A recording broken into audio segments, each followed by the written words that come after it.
Sakto, pero They're coming to get you, Barbara. Good day. A horror podcast. Brought to you by Big Baby Studios. All right. Hi.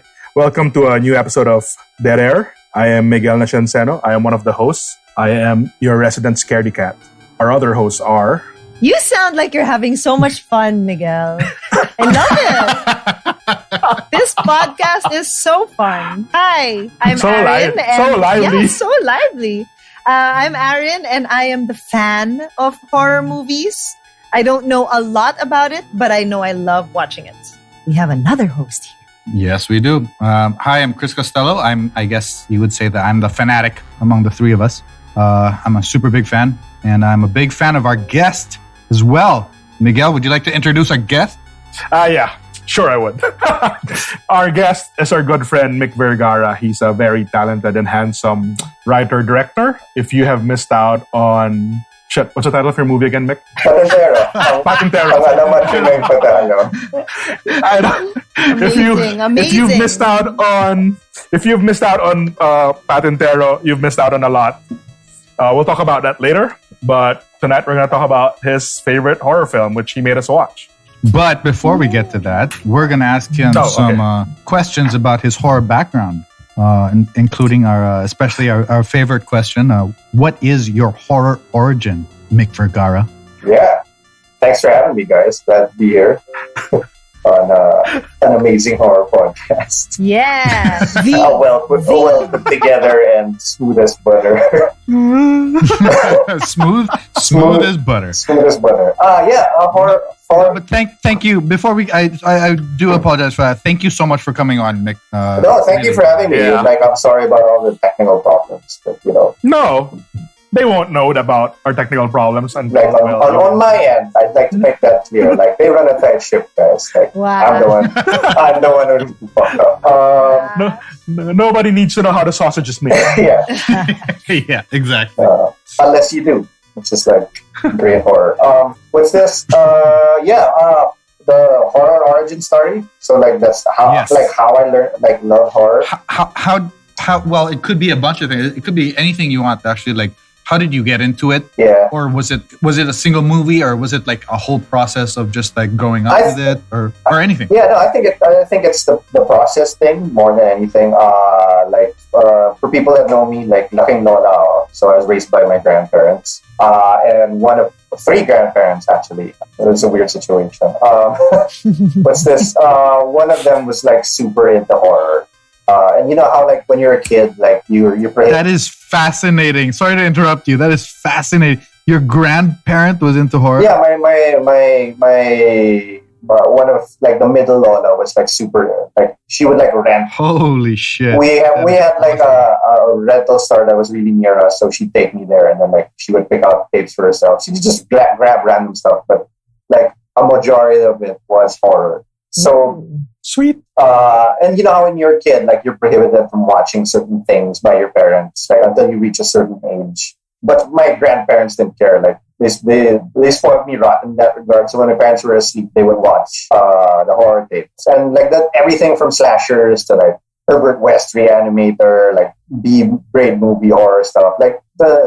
These things had a lot of sex and nudity, and they explained it away in the worst way possible. It's that nudity stuff, that's totally fine. It's just when you see me and the other Lolas changing, and I'm this is gonna screw me over. I can feel it. Later in life, This explains so much. Yeah, by the way. Not only is this my horror origin story, it explains a bunch of other stuff. This is just your origin story, period. Yeah, pretty much. And then from there, since I started young, and I really had an appreciation for specifically B horror, the Herbert West stuff, and Dead Alive, because we did the whole transition to VHS from Laserdisc, and I just ran everything that was on Like that's how I saw Phantom of the Paradise, Brian De Palma. Like anything like with a disfigured like main character, like I was there. The Fly, Cronenberg's Fly, I think that also like a lot of body horror. I don't know why my grandparents were into that, but they were. So yeah, that's how I learned to like love the genre. Especially like I remember clearly really liking how the monsters were created, like the backstory of the monsters, like whether they fell into a vat of acid or like disfigured, or like the legends of like this on an Indian burial ground. Like I like learning the backstory and like, oh, okay, that's why everyone's so fucked up.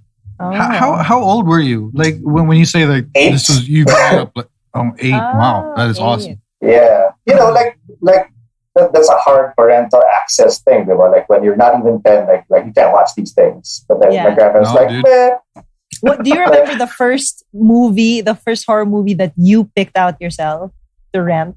Like, yeah, it was Attack of the 50-Foot Woman. Oh, I have not seen that. Very nice. Yeah, it was like the softcore remake. I rented that for other reasons, but it was a horror.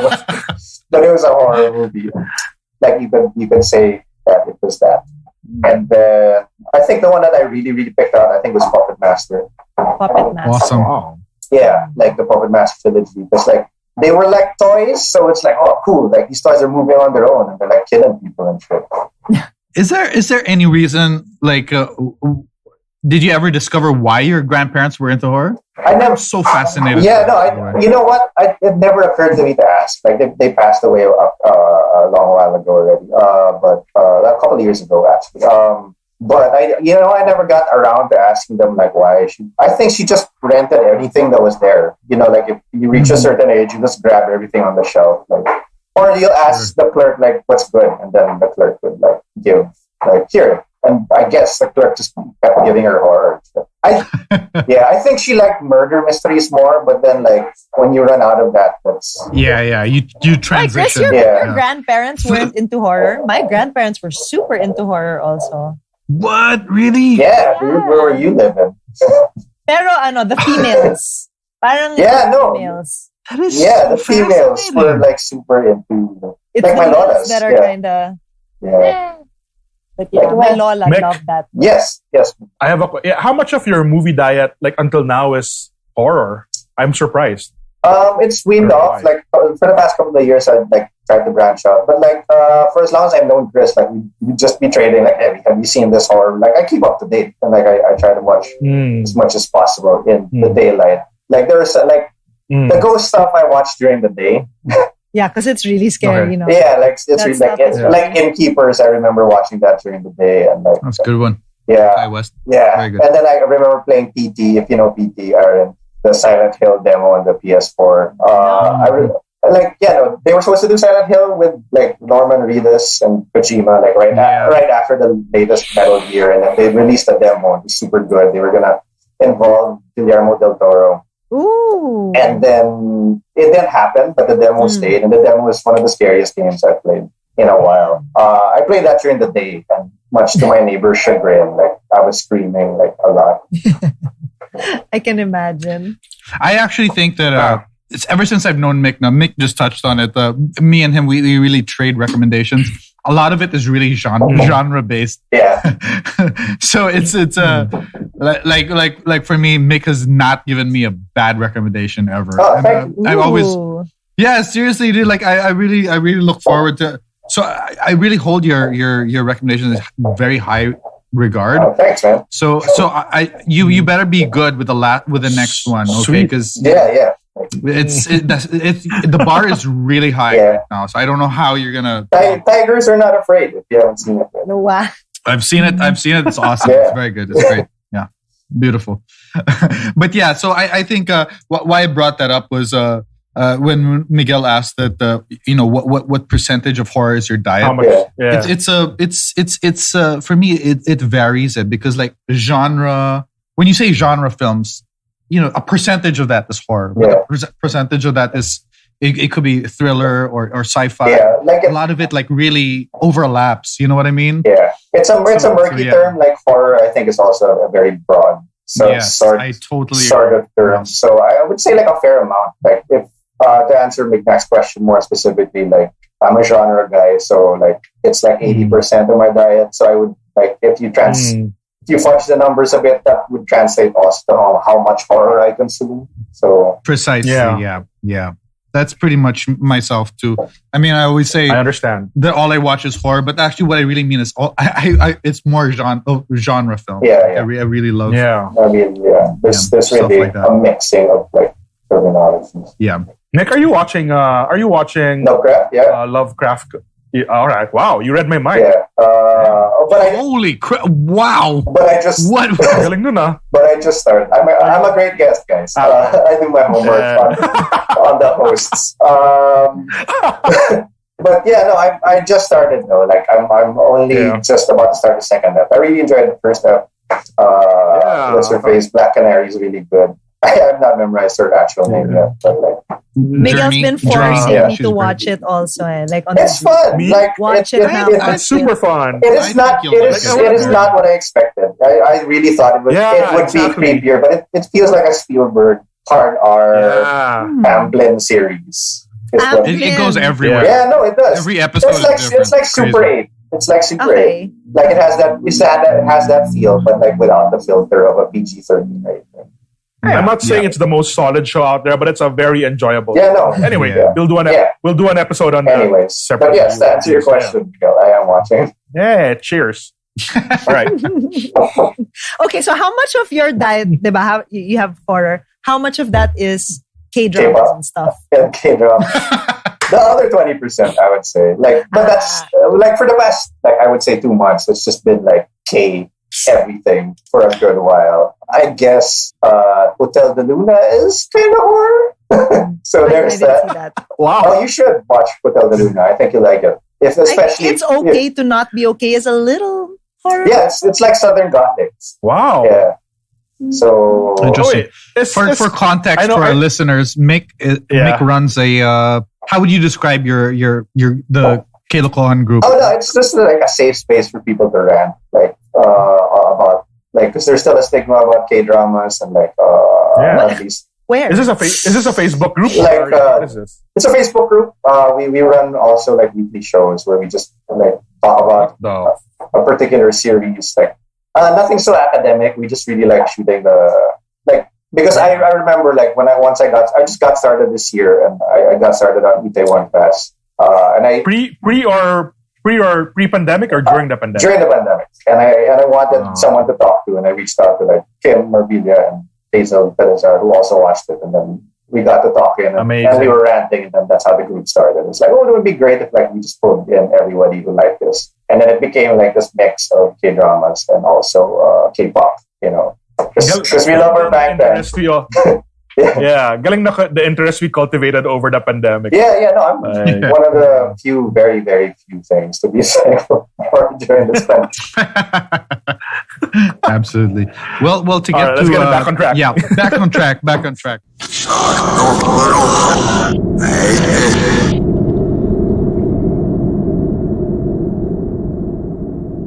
Mick, what's the film you chose to discuss today? Why did you choose it? Well, the thing I pitched to you guys was Richard Somes' 2008, I believe, film called Yanggaw. Why did you choose this? I remember like Chris pitching, like this guesting like has been a long time coming, and I was asking like what everyone else picked, because like I wanted to give the podcast like some variety in terms of like I don't know now, like you guys have like had so many other guests that I didn't know about, so I'm not sure. But I noticed from all the picks, they were all very Western. So I wanted to. Yeah. No. I mean, like that's all good. No. It's true. Yeah. No, I mean, there's a minority who suggested. Parang we've had a couple who've suggested Tagalog films now, and we've talked about it. But I don't mind tipping it more in that favor. Yeah. So that was the main reason I chose Yanggaw. Like, and I think it's also one of like at least when Chris and I talk about it, it's one of our favorite like local films in a long while, especially like a horror. Yeah. That was done. Absolutely. That was done. It's really good. So it's So I have seen it before. Aaron and Miguel, this is their first time actually seeing it. So this is gonna be a fun, really fun discussion. Yeah. And off the top of my head, I want to get it out of the way. Yeah. I'm so happy that you suggested this. I was very happy to watch it. Yeah. It's not. Like it's scaredy cat friendly. Kumbaga. Right, it's just like a slow burn. I think it does live up to its name because Yanggaw can also mean like infection. So it's like it's just a worsening symptom as the movie goes on, which I really appreciated. And like we know, and how apt for our times right now. Yeah, no, it's super. It's like watching it again. It's like, this is like people should watch this more. Like at least for like very apt for the times. I mean, like. At the start of the pandemic, actually around March or April, actually, there was a whole Balik Probinsya thing where people were being herded into buses and just sent home. Yeah. And then this starts off basically like that. Yeah. She brings home a pandemic. Yeah, pretty much. She brings home an infection to her small town province. Yeah. And it's just alluded, and like I like how it's so big. But yeah, that's why I picked Yanggaw. Like I think it's a very solid pick. And like if we're gonna do more like at least Southeast Asian or Eastern horror, which I feel is a really different flavor from what we're used to in the West. That's what I wanted to bring to the table to you guys. That's awesome. Yeah. This is actually also a very different flavor you're bringing to the pod because this is the third Tagalog film we're reviewing, but this is the only like out and out horror movie that we've done. Na Tagalog. We've done 2 other comedy horrors, basically. And this is the first one. So this is a palette. No. Shake, rattle, and roll. Okay. This is basically a palate cleanser for Aaron, who didn't have such a great experience with the last one. Yes. But I was glad to know that it was chosen for exactly that reason. Because if we were going to discuss that movie as something na parang, okay, we're going to dissect this. No, I don't know. What? Yeah. Sorry. And nagulat din ako, sorry. It's a Filipino film, but it's actually in Ilonggo. Yes. Like, is very dialect based. Which added, for me, it added so much to my enjoyment. It's like Chris knows this. Like Chris and I at least are big fan of like small town stories. Which I think Yanggaw is. It's a very insular like small town. Like there's story. There's a lot of insular. There's like a mystery to like. I mean, since we grew up so much on like Stand By Me and like all these very, I guess, from the Stephen King stuff, like we're built to like small towns and their secrets. And like I feel there's still like vast untapped potential in like the provinces in the Philippines. I think there are more stories told there. For a little context, Miguel, would you like to give listeners a really quick summary? Sort of synopsis. Yeah. Sure. Synopsis of what Yanggaw is about. So they don't say what town it is, but they speak Ilonggo. So it's either Bacolod or Iloilo, I think. Correct me if I'm wrong. But it's in the Visayas. And ang ganda ng setup, they're a small town. And they're very simple folk. And they believe in superstition. Not all of them will automatically go to a doctor if one of them feels wrong. And the story begins with a young lady feeling out of sorts or ill. And then she comes back home to her family in the small town. And things happen. Like there's a dead goat. And there's like a little murder here and there. And it's a bit of a mystery in the beginning. And as it's revealed, it becomes, I guess, spoiler alert, it becomes a monster story. An aswang story. And the whole town is sort of involved. And parang ganda rin ng setup kasi may mga different personalities in the town also. And they're also close. And I particularly, to highlight a certain scene like in the beginning, which kind of helps set up not just the environment, but also the characters. There was a great volleyball scene in the beginning. I love. That's one of my favorite. That's one of my favorite scenes. It's also Erwin Romano's favorite scene in the movie. You know why? Because it really establishes the characters like of Junior, NCAP, right? Like they're kind of like small friendship / rivalry. You see it immediately in that volleyball game. Like Junior has a history of violence, but the like Mignac's like setup. It's really Yanggaw is really like a family story. As most good horror is, where a family deals with like this really unfortunate thing that happens to them, and it's how this family deals with that makes the movie watchable. I think. Yeah. Was it an original screenplay? Sorry. An original screenplay. I think so. Yeah. I think so. Yeah. It was. So we touched on it earlier about why it added to the whole experience. The fact that it's an Ilonggo film. Yeah. Everyone's speaking Ilonggo. For me, that's really, it added so much more for me, my enjoyment, because I really believed in the universe of this film. Yeah. You know what I mean? Like everything that happened in the film, I believed that it was real. Yeah, it's tangible. Actually happened in that. Yeah, tangible in that the space that it operated in. The whole story. Everyone having all these great Ilonggo actors. Yeah. Delivering their lines in sobrang authentic. Yeah. In the first language. Except for Tetchi of Bayani, she learned all her lines phonetically. Oh wow! Wow, that's incredible. Yeah. I would not have known that. Ilonggo. Yeah. Even see Eric Matis in it. Yeah, no, like Ilonggo. Yeah. Just like as a fun aside, Chris and I wanted to cast Eric Mati after seeing for our short film. Like Chris and I did a short film together. We were really seriously considering casting Eric Mati as the dad of one of the characters because we were so impressed with his turn as Lazarus here. So good in this film. Yeah. Like, it was so good. Watching it again, I was like, he's so good. Yeah, no, like now I want like a Lazarus spin-off. Like watching it, like rewatching it for the podcast. Yeah. We should like origin story. Yeah. Origin story Lazarus. Yeah.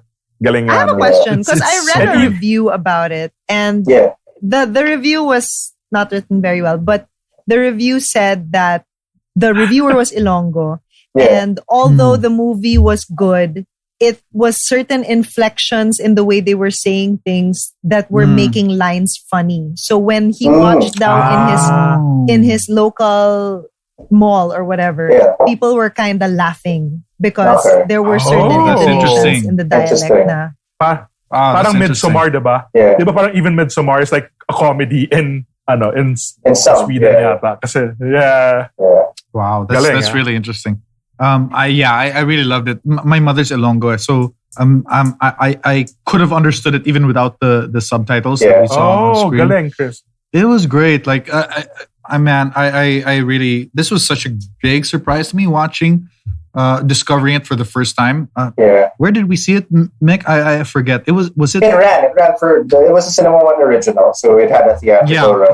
I saw it in Cinema One. Yeah. I've got a great story, by the way. This is go for it. So I saw this movie in a festival. I guess it was Cinema One. Way back, a long time ago. 2008. 2009. 12 years ago. And it was really at the time. Like I had not seen a lot of local Tagalog films to begin with at the time in 2008. I've seen a lot since, but I mean at the time. And then to add in like a local horror film, which I thought was fucking excellent. So when I saw it at the time, it just blew my mind. Like I was like, wow, we can do this, pala. We can like this is great. So many like, feelings. I loved it so much. Yeah. So I saw it, and then like I couldn't stop telling my friends about it at work. And then I found myself one trip. I had a group trip with a bunch of guys from work, and we went to Siquijor for Halloween. Yeah. You know, we wanted to make it this whole like, we're gonna have a fun, like scary time during Halloween. This is probably like 2010 or something. I think 9 maybe. Very early. And then I was like, oh fuck, you know, it would be great. We have this we're in Siquijor on Halloween. We're gonna have a scary film fest on the 31st. So what I did was like, I was like, fuck, I'm gonna show them Yanggaw because no one has ever seen. These guys have not seen this. There's I show it to them. Everyone fucking loves it. You know, okay, so they love it. Like, it's so great. Cut to like probably 2 years later. We're at some advertising or production function. I don't remember. Probably one of those big, maybe a UGL party. Everyone's drunk. UGL, I run into Richard Somes, and I'm with my friends. Yeah. And I'm like, oh shit, Direct, you know, I fucking love your film. I love it so much. I made these guys watch it. We watched it last year. And then he was like, oh, wow, galing. And then he looked at me and was like, paano niyo napanood? Oh no! And I was like, oh fuck. Yeah.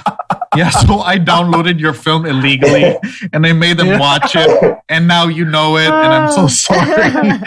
So that was such a fucking awkward moment. That's so embarrassing. It's so embarrassing. Somes is a nice guy, though. He's a nice guy. Yeah, he's a nice guy, but you know, can you imagine? It's super awkward. Imagine that. It's so awkward. At least you didn't ask him for a ride. That's how. Like, I met Somes at the screening of Yanggaw. Like, I saw it in the theater. Somes was in attendance, and like I really like went to him after the screening. It's like, because I was like gushing. It's like, oh, this is so good. Like, the director's super good. It's like, and he was thankful. And this was in Robinson's Galleria, and I just left like an edit to watch, and I was going to go back to Balye, which is like super near Robinson's Galleria. So I was out there, could not find a taxi, and then Somes walks out. He's there. Oh, dito ka. It's like, oh, direct, wala akong mahanap na taxi. Pwede ba makihitch sa'yo kahit sa gitna? So, like, this director I just met, like, gives me a ride to Balye after. Super, like, since we're at embarrassing Richard Somes stories portion of this podcast. No, but like, I think, because Somes is a longer, I think that has to be said. That's why. Exactly. It has such, that's why it's so personal. Yeah, and you can see it. You can see the love that was brought into this film. I mean, you know, that's why it has that flavor. Yeah, exactly. Like, I mean, and then you know that he knows the world that it operates in so well with how it looks, the houses, how they eat. The Tanags, especially the relationship of like the law enforcement and like the barangay, like that's something I don't think any of us could have written because we don't know it, but you know, Somes really has a good handle on that, I feel. It felt so authentic to a T. Every little thing, from how they borrow money and the work that they do, everything talaga. Even the way they handled the situation. I was like, what? They're okay. No, like I would have totally fled for the city. Yeah, I feel like I think the reason I really love Yanggaw so much is that they don't go the usual route of like, because usually when there's like a family curse thing and you're trying to save a child from like a curse or an infection, like from her turning into a monster, like you'll do everything to stop her turning into a monster. This is the first film in a long while where I saw like, you know what, we're just gonna let you eat people, but don't eat family. Let her be. That was so great for me. Like it's like just don't eat any of the family, but you can eat anyone else. So like it really gave me like what we are who we are vibes. Yes. That and absolutely. And like more recently, I think, especially in terms of like the dad trying to solve a curse that he may like that is some sort of punishment for what he did because he beat the shit out of that guy, right? So you like there's this like divine karma, punishment thing was the wailing. Like if this was a double header type of show, I would have recommended Wailing and Yanggaw because they're so parallel. Where you have these I see it. Two dads like self-destructing to save their daughters. I don't think Miguel and I know Wailing. Oh, you should watch it then. What? You should watch it. It's Korean horror film. Incredible. It's a Korean it's a Korean horror film. But like it is like Yanggaw in the sense that like for the first hour it is almost a comedy. It's one of those like then it changes genre so much. It's super great. Wailing. Oh, parang Parasite. Whoa. But horror. It's a Parasite. Yeah, but horror thing. No, it's fun. And it's the same thing. Small town, and then, you know, if Cap was the main character. But it's really that. And Yanggaw is like, it makes up for the budget. Because like we know Cinema One isn't like the biggest budgets and like it's really and he directed the shit out of that movie for a tiny budget, man. Like he really worked around it well. I mean, like there's some stuff that doesn't age well also. Like there are one too many fates, I feel. Like the slow-mo. Like the monster freakouts didn't age well and like but like generally it's pretty great, I would say. Yeah. It's incredible, yeah.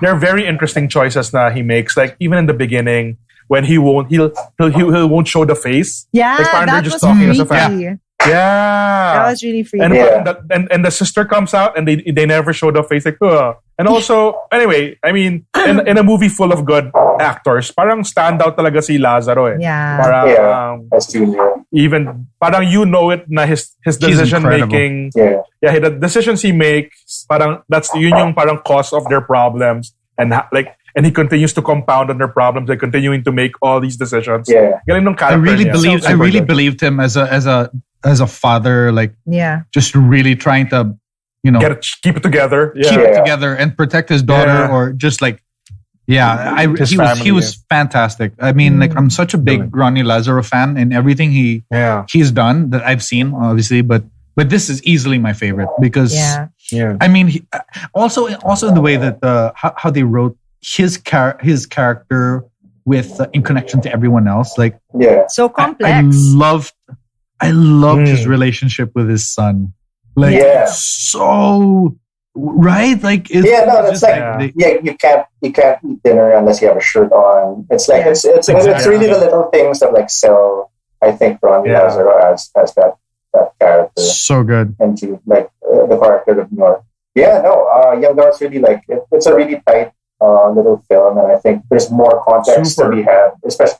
I'm really curious about Aaron and Big Mac's viewing of this, because like watching it now, you have the whole context of like toxic families, you have the pandemic, toxic masculinity. I think if you want like rewatching it, like those issues came out on the surface, like, you know how like we have a toxic parent that like wants to keep everyone together.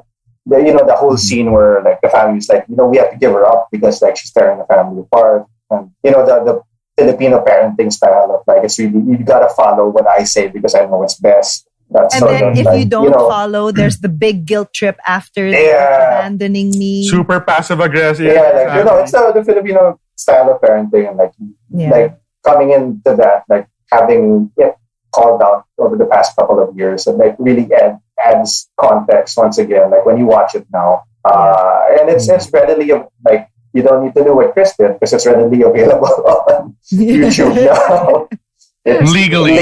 Legally on Cinema One, which is great. But I was surprised at how good it was. My mom entered the room when I was watching it, and she's like, "What's that?" Like she heard the screaming.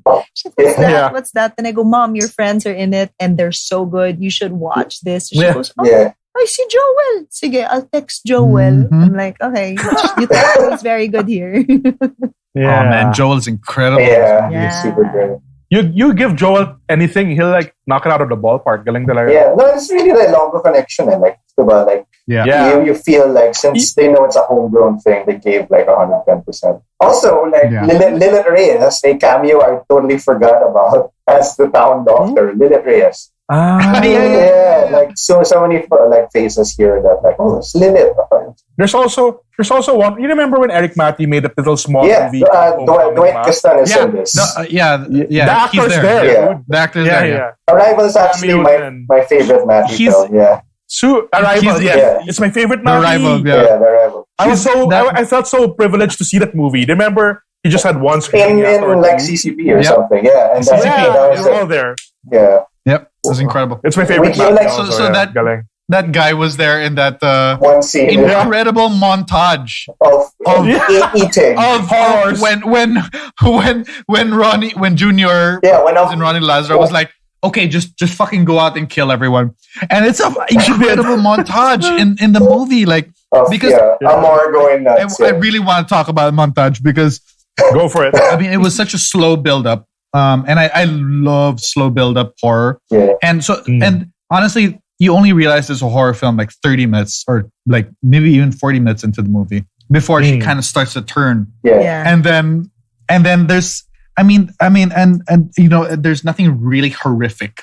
She's an aswang and she's turning and nothing really happens. And then that montage when she lets loose, I mean, it is awesome. I think it's so well edited, and then like the soundtrack, like their drums, and then they're jumping from like situation to situation, and then suddenly she's like popping in and like grabbing people. It's an awesome montage. I love that part. Like, she's like on the tree, like that where she suddenly galing nan.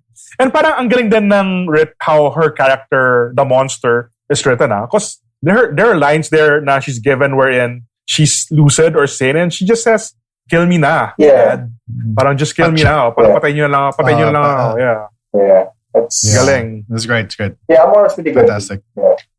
Where is she now? I don't know, actually. I haven't seen that actress in a while. In a while, no? Parang nawala. In a long while, yeah.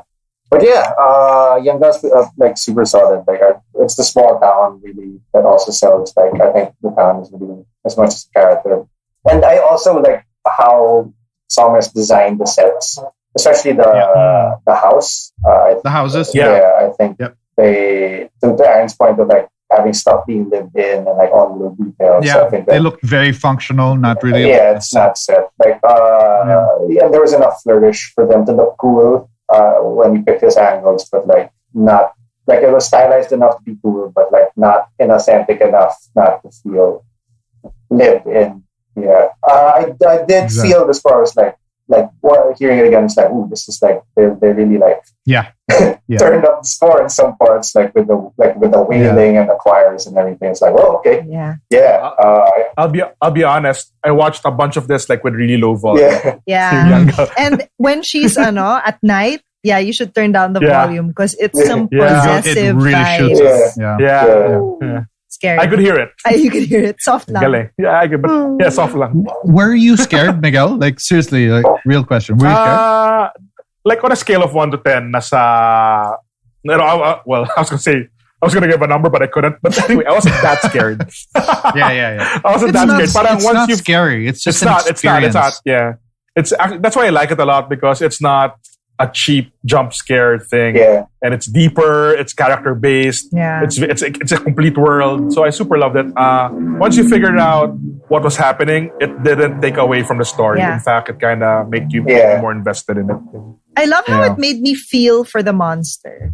Na parang, exactly. I didn't want to stop her from killing people. I was just like, you go, girl, you got this. As in, you go. Yeah. Gutom ka na. Feed yourself. Yeah. Like it's not your fault. Like, it's not your fault. It's not explained how she got infected. No, it's alluded to. Like there's also that playing it off as a STD type thing, right?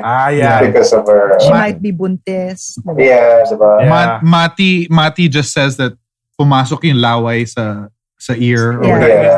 Oh my God, very COVID. Yeah. And he couldn't get the laway out or whatever. Yeah. Galing ni Mati. Parang going back to Mati, ang galing niya dito. Si Mati he's so good. Could be a character actor. Yeah, no, theater si Mati dati. Like, Derek was theater. So, it's not surprising. But I only found out after the fact na theater siya. Because I only knew him as a director when I saw Yanggaw. Exactly. Right? Yeah, exactly. And I like how his character was written too. He's like this world weary. Yeah, it's like I don't understand my power, but I just feel it. And my curse.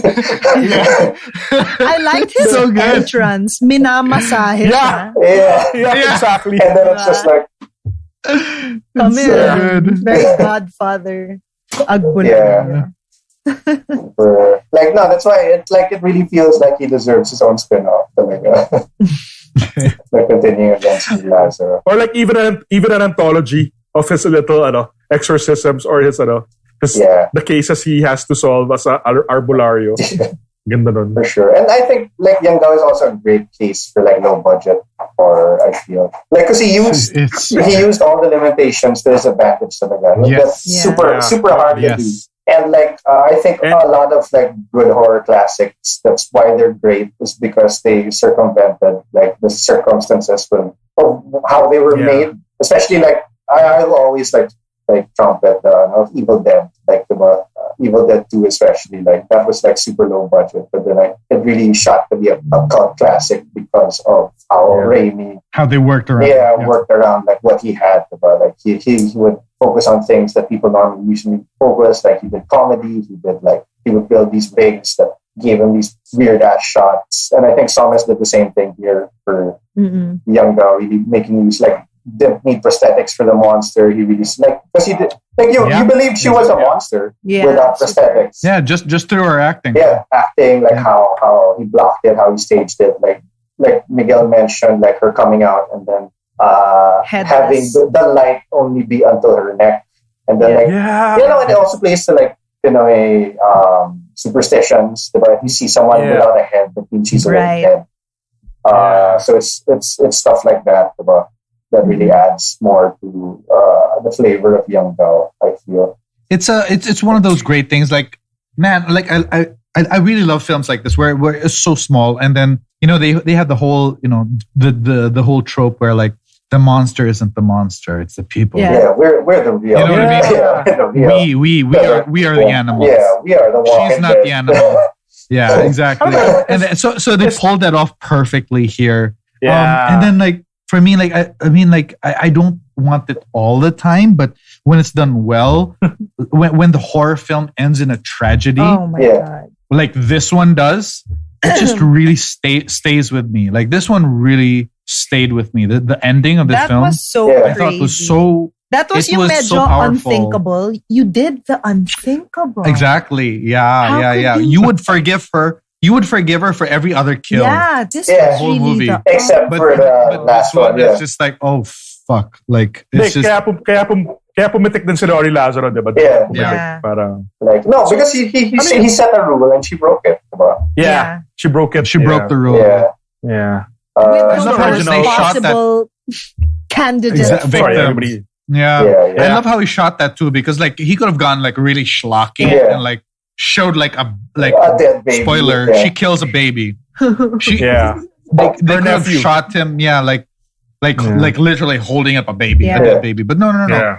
They just show like blood, parts of it. Yeah. You know what I mean? Like, they don't like linger. There's no lingering. So you just understand what she did based on like the blocking, the framing, and then the reaction of everyone. Ronnie. Like it's of everyone. That ending was so powerful for me. Yeah. And it's wow. Strong, really strong entry in the genre. And I think for sure. Yeah. When we were talking about this as a group, see Aaron and Miguel were very worrying up because we did come from Shake, Rattle, and Roll 3, where the ending is. To be fair, talking about those movies have their merits. Yeah. They have their merits, but that particular one was, we were talking about the fucking toilet Muppet. Yeah. It's just like no fun, and so they were very wary, and they were like, "Oh God, I hope this isn't another Undin." And I was like, "No. This one's the real deal." Like, I said that this was my second favorite Filipino horror film, and that's after. And that's saying that my first one is Mike De Leon's Him. So that's very high. Yes. You know what I mean? Like, that's high praise in my own way. Like, I love this film so much. Solid yung Itim. Okay, so 2 questions. Like, just to go back to a point we said about how the monster isn't the monster and society or people are the one. Yeah. Who did that first? Frankenstein, diba? Who did that first? Or was it already a trope from ever since? Frankenstein, probably. Probably Frankenstein. Because she invented science fiction, so it's probably that. She did. I love her, yeah. Could be. And then two, how much accolades did Yanggaw get when it came out? Not enough. No idea. Unfortunately. Not enough. Did it win anything? I don't think it traveled. Like, I wish it got more play. I think it's an underappreciated gem, I feel. But now hopefully it finds new life on this like YouTube thing as long as Cinema keeps it up. We should post the link when this pod comes out. Absolutely. It's fantastic that it's available for free. Yeah. The whole film. It's parang something so amazing isn't talked about. I mean, I missed out on this in 2008. It was made in 2008. It's 2020 ngayon. 12 years later. It's still very relevant. Yes. Galing pa rin eh. Yeah. And like Mick said, not a lot of it is dated. There are some dated parts. No, for sure. Still, like, you'll know that the dated stuff. And I wish they had like a better resolution copy. It's absolutely. It's super digital. Like I remember this looking better. than so do I. this copy. But but in spite of that, right? I think at least for Big Mac and Aaron, I think they still enjoyed, despite the technical limitations of this particular copy being available. Oh, so I'm doing a little bit of research now. Sure. Its international name is Affliction. And it was entered in the Busan International Film Festival. Oh, no, sorry. It's nice. it was shown pala in the Busan International Film Festival like in 2009. exhibition. Oh, that's cool though. Very nice. Yeah, no, I can see it. Like Affliction. Busan to be genre based. Nice. Yeah, exactly. Yeah. But I wish it made more noise. But I think I don't think like the industry was as loud back then as it was now.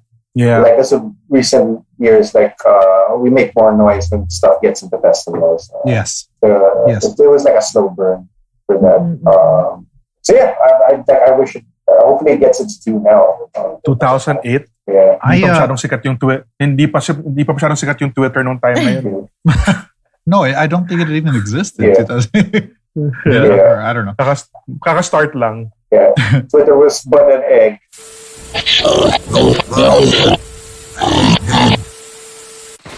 I've since Yanggaw actually came out, I've really followed Somes' career, his career.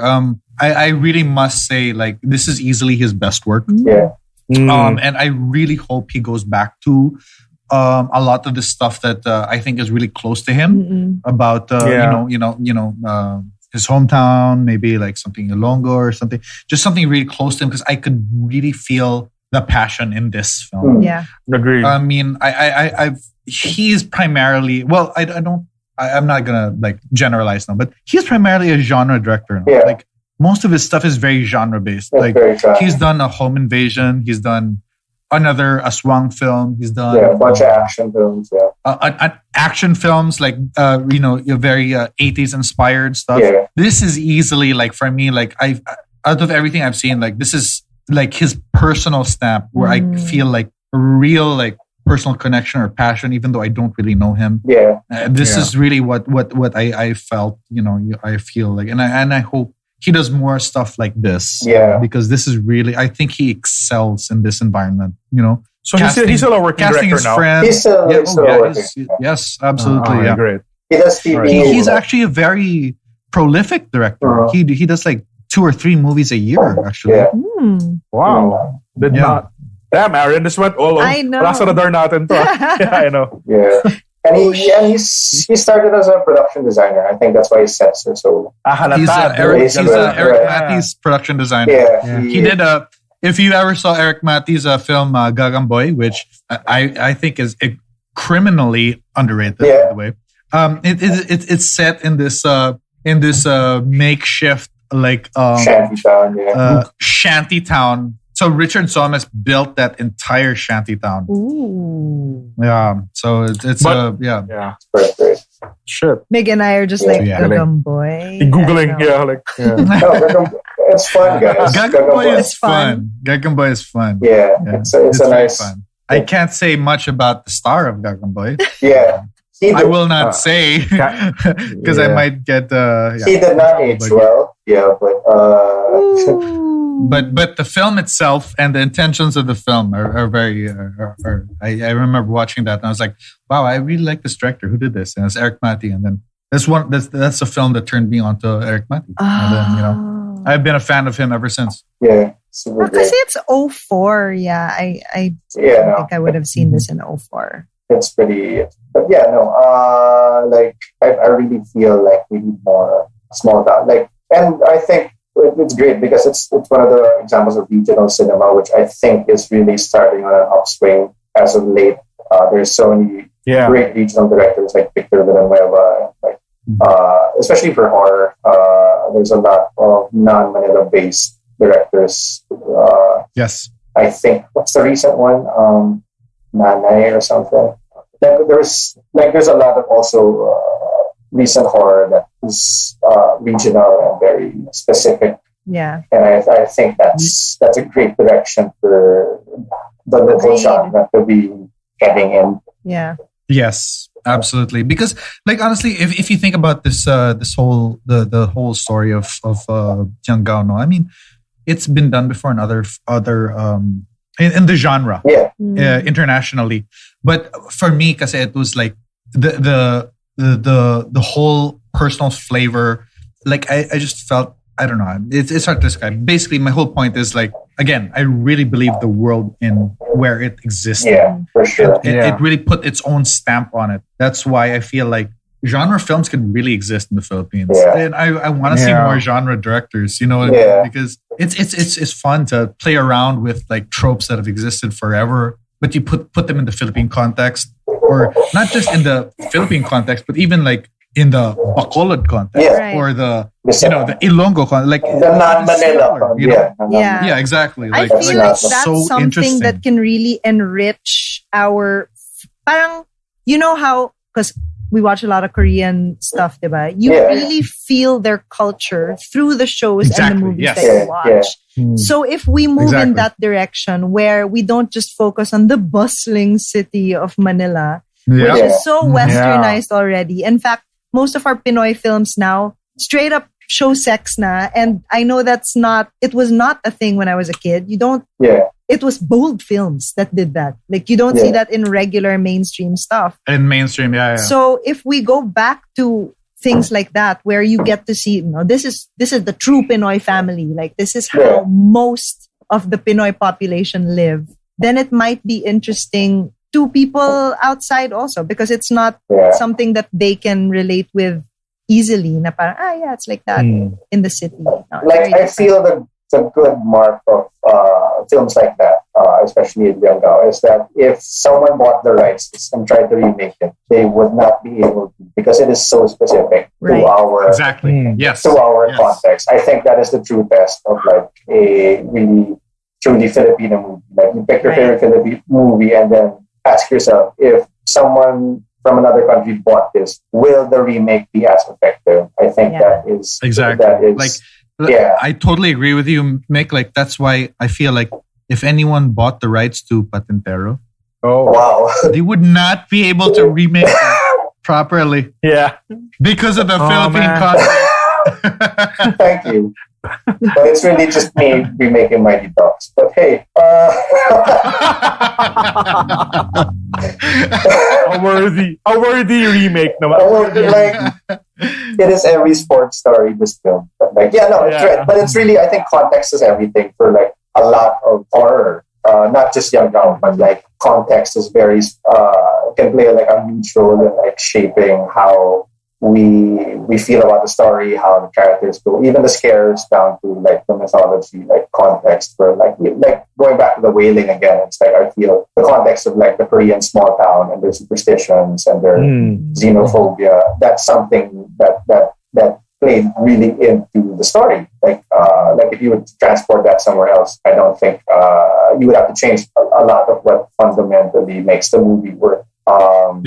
So the context, I feel, is really important in terms of, I guess, horror in general. Like, in terms of what you know. I read this really interesting article. It's called "The 7 Theses of a Monster," and one of the first theses is that a monster is always born out of like a cultural context, and I believe that for like a lot of our favorite horror movies. Like, it's really like Rosemary's Baby is like the scare of like abortion and like. Like when women were starting to take back control of their bodies, and like how like for the longest time they've been conditioned to think that like all the changes to their bodies were just like horrific sort of changes, and that's like amplified in Rosemary's Baby, like again with a problematic director, but like it's one of those things. But context is really super, and I think context really made Yanggaw, I think for all of us, really worked super well. Yeah. And I do think also a lot of people will watch this and kind of understand, so this is how life is in the province. Because even if, I mean, I don't truly know what life like is in the province, but after watching this, it was real. Slickers, it really looked like, that makes so much sense. That's how they would deal with it. And the whole idea of killing someone is so nothing. Parang, life is... it's just, you would steal something, I'll kill you. It's so primal. Or parang justice, you have to take justice into your own hands. Parang you can't really rely on a bigger authority to help you with your things. Like even when he came across some money, when that guy who was the amo of his daughter gave him money, and then he came home to his family, and then they asked him, how'd you get so much money? He goes, nanalo siya sa tayaan. Yeah. Parang galing nga. It's super well observed. Everything in this movie was so believable. Yeah. It's so good. Like I grew up in Cagayan de Oro in Mindanao. I'm not gonna pretend that I grew up in anything like similar to this, no. Because this is like abject poverty. But or barrio, barrio. But I recognize so many things. Like that's why when I talk about authenticity, like I really see it. Like Joel Torres staring into space, drinking something out of like a straw and in a plastic bag. Oh my God! Like, it just like I used to do that all the fucking time. Or playing the volleyball game that's in such a rural area. Oh my God, man! I played so many basketball games in like decrepit cement court where like you're just surrounded by foliage. You know, like it just brought so much brought me back to my childhood. Like. Even yung volleyball bet nila dalawang long neck. The language is very specific. It really adds to the whole thing. Yeah, no, I was mentioning like Ma. That is the name of the other movie, like very regional. Kenneth Lim Dagatan made this movie called Ma. It's available for streaming. I think on iWant, it's another sort of horror. It's like if Yanggaw piqued your interest, then I think Ma is also like a great family-based. I would say regional. It's not a specific region, but it has that regional flavor. Dora Dayao wrote it, so like we're big fans of Dora Dayao. You should do like huge fan. Yeah, we should do. Oh, no, he's already on the list. Oh yeah, you should do that. My only problem is I don't know how to get Aaron and Miguel to watch Violator. There's nothing available online. I think God is pretty generous with this stuff. Yeah. He can send us a link and then he'll send us a copy. Like a screener. I'm sure he has a Vimeo. Yeah. That's password based. But yeah, no, God is great. Like there's so much, I think, great Filipino horror that more people should get into. Because I know, like after Yanggaw Prison, I really looked around for like really good horror. And, a lot of the stuff we found really didn't disappoint. Yeah, absolutely. Fuck, well, I'm so happy you chose this. I'm glad you guys liked it. Because I love this to begin with. Yeah. I'm so happy that you got Miguel and Aaron to watch. Yeah, no, I'm glad Aaron and Miguel really liked it. Yeah. Yeah, thank you, dude. No, thank you, man. Yeah. Is there any way we can watch any of your movies? Just like Yanggaw. Legally. Just like Yanggaw, Patenderong Alamat ni Mihk Vergara is available for streaming on the PBA YouTube channel. You can just search Patenderong Alamat ni Mihk Vergara. Oh. And you can watch. On YouTube? On YouTube. Free to watch. Perfect. I would love to rewatch it. It is. I just want to say, I want to put it on record that when the year that Patentero came out, I immediately said, "This is my favorite Filipino film." And I mean, no, for the year. Sorry, this is easily my favorite Filipino film for the year. I'm not downgrading it. No. It's an incredible movie. Like, just for context, super. Like, Aaron, you're gonna fucking love this movie. I am already looking at the poster, and it looks like a movie that I put on a list. Like, I wanted to see this, but I don't know why I didn't. Yeah, no, I mean, so like much fucking fun. If you like Mighty Ducks, Aaron, it is that. How are those child actors It is now? that with more swearing. With more swearing. Where are those child actors now? Like Nafa was in On the Job. Okay, yes. Right? On the job. On the job. Or by bust. Yeah. I know. I see that you used Maiko David, my favorite person. No, I really like watching stuff with Maiko. Yeah. Like, I'm just like, it's going to be so pretty. Maiko shot Patentero. Yeah, Maiko shot Patentero. Yeah. Super good. You're going to love it. I think so. It's awesome. It's incredible. I've seen the movie 3 times. I love it. Thanks. So much. And yeah, the one on YouTube is the theatrical cut. So that's the one with graphics and everything. Cool. Is there anything else you want to plug, Mihk? Yeah, Kilakon.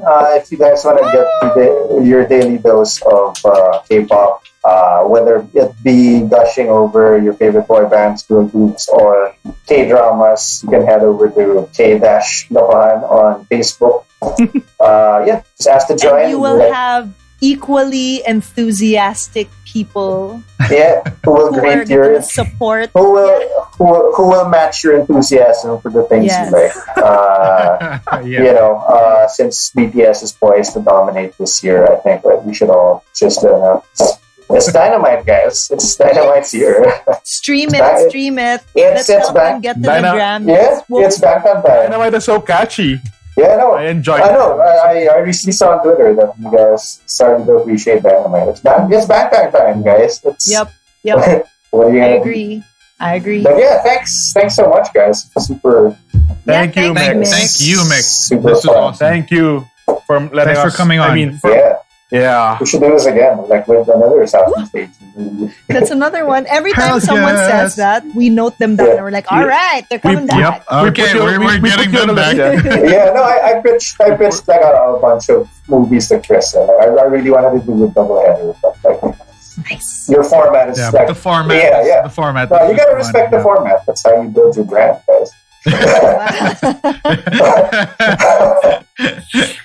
Well, I really do hope you come back for another round. Yeah, no, I hope you have me back. Another time. I'm super glad you guys enjoyed. I will be waiting.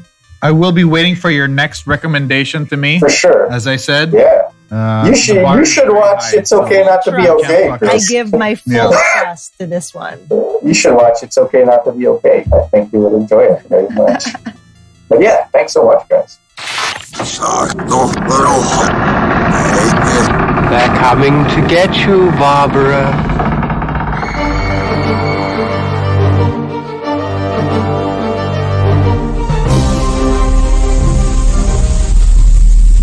Brought to you by Big Baby Studios.